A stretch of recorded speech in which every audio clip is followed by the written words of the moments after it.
Before half term, I asked you to revise Pythagoras, and you all did really, really well on that Hegarty clip. But Pythagoras can be quite complicated, and I just want to make sure that you're remembering the most important things. The first thing that's the most important is, well, there's two things. One is the formula, and the second is labelling the sides. Pause the video quickly, see if you can write down the formula, and see if you can label these sides. So remember, the formula is a squared plus b squared equals c squared, where c has to be the hypotenuse. So if I then use those to label the side, the c has to be the hypotenuse. Which one's the hypotenuse? The one opposite the right angle. And the other two don't matter which way around they go. Now that I've labelled them, all I do is rewrite my equation with the right numbers in. So I labelled the A is where the 9 is, don't forget the squareds. The B is the 2, don't forget the squareds. And this is now the x. We do our sum. I can still do some of that calculation. And then we just have to remember what that final thing is that we do. We square root both sides. Type it into your calculator, gives you an answer of 9.22. That's rounded to 3 significant figures. So that's what you did last week, okay? And all the questions were similar. Now, the only thing is, with those kind of questions, you get in the habit of thinking the x is always the c, and it's not. And that's what we're going to do today. So if we look at this picture, don't forget, first thing we do, write down our formula. It's worth doing that for every question because you want to be able to remember it. And the next thing we do is label the sides. And which one's the hypotenuse? The hypotenuse is always opposite the right angle, and you're good at that. So that one has to be C. Now the other two, doesn't matter which way around. So I'm going to replace all my letters for what the labels are.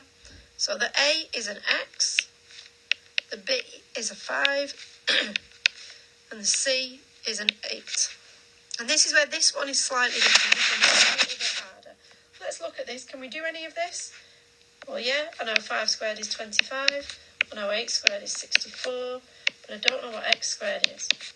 Sorry, I've done that wrong.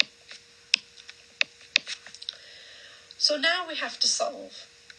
So we subtract 25 off each side. And the final bit is the same. We still have to do our square root.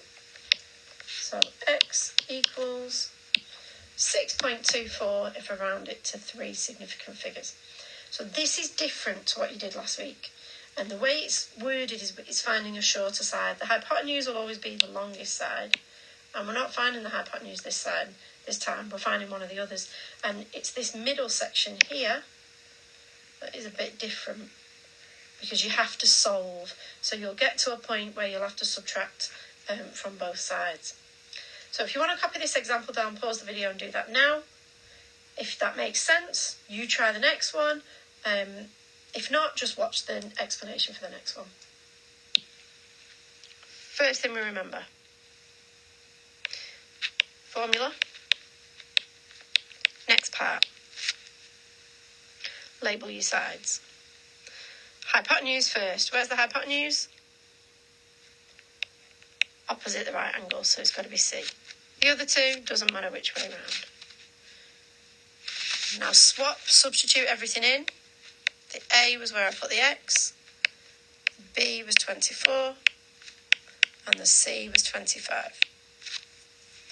Do some calculations. And then remember, this is the bit that's a little bit different because I haven't got x squared equals, and I need x squared equals. So I'm going to take this off both sides.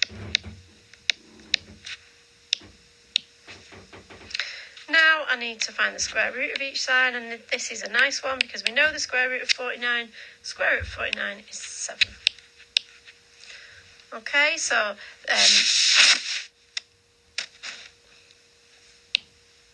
pause the video now and try this question.